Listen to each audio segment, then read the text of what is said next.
ये कहानी कमला की है। कमला के पति को गुजरे 2 साल बीत गए थे। कमला की एक बेटी थी जिसका नाम था पीहू, जो बहुत ही होशियार थी। कमला अपनी बेटी पीहू के साथ एक किराए के घर पर रहती थी। कमला एक होटल में छोले भटूरे बनाने का काम करती थी और अपनी बच्ची का पालन पोषण करती थी। कमला के जीने का बस एक ही मकसद था कि वह अपनी पीहू को पढ़ा लिखा कर कामयाब बनाना चाहती थी। वह हर सुबह पहले पीहू को स्कूल छोड़ती, फिर वहीं से अपने काम के लिए निकल जाती और दोपहर के समय पीहू के स्कूल की छुट्टी के बाद उसे अपने साथ लेकर ही घर लौटती थी।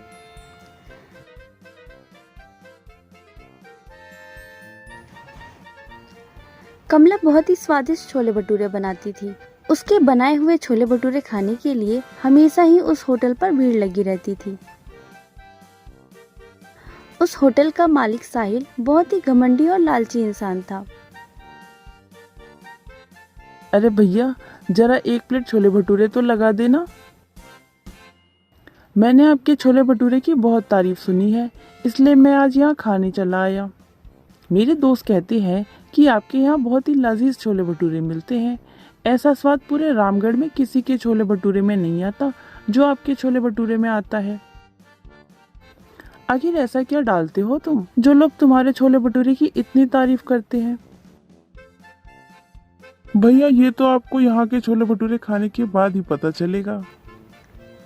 ऐसे छोले भटूरे खाने के बाद आहा, क्या स्वाद है, मज़ा ही आ गया। सच ही कहते हैं मेरे दोस्त, ऐसा स्वाद तो पूरे रामगढ़ के छोले भटूरे में कहीं नहीं मिलेगा जो आपके यहाँ के छोले भटूरे में है।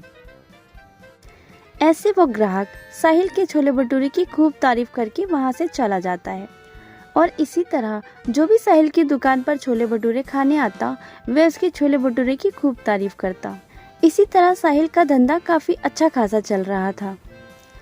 कमला अपने छोले भटूरे का काम खत्म करके दोपहर के समय पीहू को स्कूल से घर लेकर आती है। माँ, अब मैं 8वीं क्लास में चली गई हूँ। स्कूल की टीचर ने मुझसे 8वीं क्लास की फीस और नई बुक के लिए पैसे मांगे हैं। अच्छा, कितने रुपए देना है? माँ, टीचर ने मुझे 1100 रुपये लाने को कहा है। अच्छा ठीक है, कल जब तुम स्कूल जाओगी तो मैं तुम्हें दे दूंगी। अब तुम जाओ, हाथ मुंह धो के आओ, मैं तुम्हारे लिए खाना लगा देती हूँ। ऐसे ही अगले दिन कमला पीहू को स्कूल छोड़कर काम पर चली जाती है और वहाँ पर अपने मालिक साहिल से कहती है, मालिक, 1.5 साल से मैं आपके यहाँ काम कर रही हूँ। कृपा करके इस साल मेरी तनख्वाह बढ़ा दीजिए तो आपकी बहुत मेहरबानी होगी। अरे, तुम ऐसा क्या काम कर रही हो जो तुम्हारी तनख्वाह बढ़ा दूं? एक छोले भटूरे ही तो बनाती हो और जितने पैसे मैं तुम्हें देता हूँ वह काफी है। तुम्हें इसी तनख्वाह में काम करना है तो करो, वरना यहाँ से जा सकती हो। तुम यहाँ काम नहीं करोगी तो भी मुझे कोई फर्क नहीं पड़ेगा। मैं किसी और छोले भटूरे बनाने वाले को यहाँ रख लूंगा। मेरे होटल का वैसे भी बहुत नाम है। तुम्हारे यहाँ रहने ना रहने से मुझे कोई फर्क नहीं पड़ेगा। पर मालिक, मेरी बात तो सुनिए। परवर कुछ नहीं, काम करना है तो करो, वरना छोड़ दो।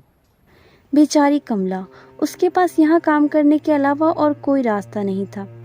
वह चुपचाप अपने छोले भटूरों का काम खत्म करके घर जा रही होती है कि तभी कमला को पीहू के स्कूल से कॉल आता है।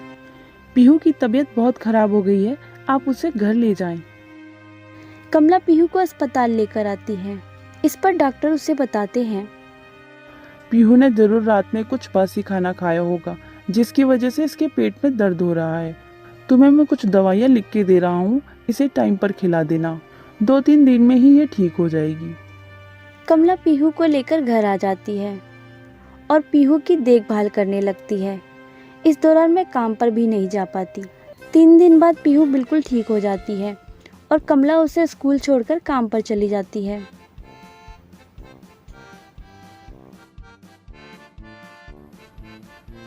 अरे, तुम अंदर कहाँ आ रही हो? अब तुम्हारी यहाँ कोई जरूरत नहीं है। मैंने एक नया छोले भटूरे बनाने वाला काम पर रख लिया है। इतने नखरे बढ़ गए थे तुम्हारे, आए दिन छुट्टी लेती रहती हो। पर मालिक, मेरी बेटी की तबीयत खराब हो गई थी, इसलिए मैं काम पर नहीं आ सकी। हाँ, तो अब क्यों आई हो? जाओ ना, अपनी बेटी की देखभाल करो। यहाँ क्या करने आई हो? अब तुम्हारे लिए यहाँ कोई काम नहीं है, तुम यहाँ से चली जाओ। कमला उदास होकर घर आ जाती है। तभी घर पर मकान का मालिक किराया लेने आ जाता है। अरे कमला, लाओ जल्दी से मुझे इस महीने का किराया दे दो, मुझे और घरों पर भी किराया लेने जाना है। भैया, इस महीने मेरे पास किराया देने के लिए पैसे नहीं हैं। पैसे नहीं है तो यहाँ क्या कर रही हो? अपना सामान उठाओ और यहाँ से निकलो। भैया भैया मुझे बस कुछ दिन की मोहलत दे दीजिए, मैं आपका किराया दे दूंगी। अच्छा ठीक है, मैं 1 हफ्ते बाद दोबारा आऊँगा, तब तक तुम पैसे का जुगाड़ कर लेना। और हाँ, अगर ना दे पाओ तो उसी समय अपना बोरिया बिस्तर बांधकर यहाँ से निकल जाना। ऐसा कहकर मकान का मालिक वहां से चला जाता है। मकान मालिक की धमकी से विमला बहुत ज्यादा परेशान हो जाती है। हे भगवान, अब मैं क्या करूंगी? मालिक ने तो इस महीने की तनख्वाह भी नहीं दी है। बिना पैसों के मैं घर कैसे चलाऊंगी? और ऊपर से इस घर का किराया कहाँ से लाऊंगी मैं इतने सारे पैसे? मुझे कहीं ना कहीं तो काम करना ही होगा। ऐसा सोचकर कमला काम की तलाश में चली जाती है। बहुत ढूंढने के बाद उसे एक घर में खाना बनाना और साफ सफाई का काम मिल जाता है। उस घर की मालकिन का स्वभाव बहुत ही अच्छा था। जब कमला उसके घर काम मांगने आई तो उसने कमला की तकलीफ को देखते हुए उसे तुरंत काम पर रख लिया था। कमला बहुत ही स्वादिष्ट खाना बनाती थी। उसे हर तरह के व्यंजन बनाने आते थे और कमला अपनी मालकिन के लिए बहुत ही स्वादिष्ट खाना बनाती है।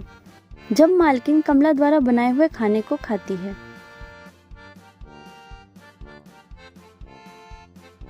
अरे कमला, तुमने तो बहुत स्वादिष्ट खाना बनाया है। तुम तो मुझसे भी ज्यादा स्वादिष्ट खाना बनाती हो। तुम्हारे हाथ में तो जादू है। आखिर इतना स्वादिष्ट खाना बनाने के पीछे का क्या राज है, तुम मुझे नहीं बताओगी? जी मालकिन, कुछ खास नहीं। वो पहले मैं एक होटल में काम करती थी, तो वहाँ हर तरह के व्यंजन बनाए जाते थे, इसलिए मुझे ये सब आता है। ओह, तो ये बात है। तो क्या तुम मुझे बनाना सिखाओगी इतना स्वादिष्ट खाना? हाँ मालकिन, ज़रूर। इसी तरह कमला और मालकिन के बीच एक अच्छी दोस्ती हो जाती है।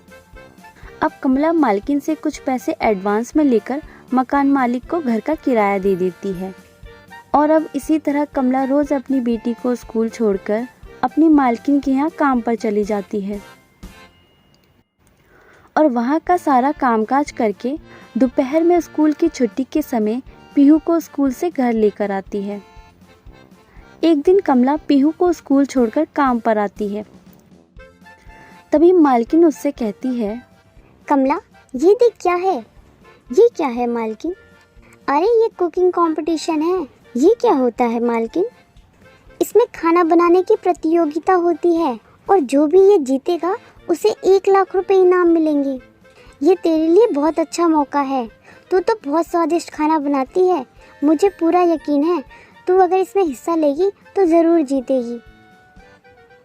कमला मालकिन की बात से प्रभावित होकर उस कुकिंग कंपटीशन में हिस्सा लेती है और बहुत ही स्वादिष्ट छोले भटूरे बनाती है। कमला के छोले भटूरे की खुशबू लोगों का ध्यान उसकी ओर खींच रही थी। जब जज कमला के हाथों के बने छोले भटूरे खाते हैं तो वह उससे बहुत प्रभावित होते हैं। उन्हें कमला के हाथों द्वारा बने हुए छोले भटूरे बहुत ही पसंद आते हैं और इस तरह कमला उस कंपटीशन को जीत जाती है। मुबारक हो कमला जी, आपने ये कंपटीशन जीत लिया है। आपको मिलते हैं पूरे 1 लाख रुपए का चेक। ये देखकर कमला बहुत खुश हो जाती है। उसे ये सब एक सपना सा लगता है, पर ये सपना नहीं, सच था। कंपटीशन में जीते हुए पैसों से कमला एक छोले भटूरे का स्टॉल डालती है। जैसे ही कमला छोले भटूरे बनाती है, छोले भटूरे की खुशबू से लोग कमला के स्टॉल की तरफ खींचे चले जाते हैं और देखते ही देखते कमला के स्टॉल पर खाने वालों की भीड़ लग जाती है। धीरे धीरे कमला के छोले भटूरे पूरे रामगढ़ में मशहूर हो जाते हैं। इससे कमला की कमाई काफ़ी अच्छी हो गई थी। उसने जल्द ही एक बड़ा सा अपना घर खरीद लिया था और उसमें अपनी बेटी पीहू के साथ खुशी खुशी रहने लगी थी।